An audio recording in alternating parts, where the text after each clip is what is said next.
Lalaki naghigante at pinugutan ng ulo ang mga kamag-anak. Pinatay ni Liu Dengtai ang 4 niyang kamag-anak para ipaghiganti ang ina.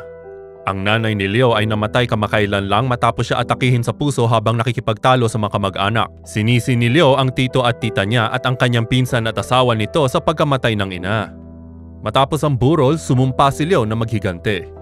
Isang umaga, si Liu at ang misis niya ay nag-akyat bahay at pinatay ang tito at tita niya. Tapos ay pinatay niya ang pinsan niya at ang asawa nito. Sa pamamagitan ng machete, pinugutan niya ng ulo ang mga biktima at nilagay ito sa plastic bag.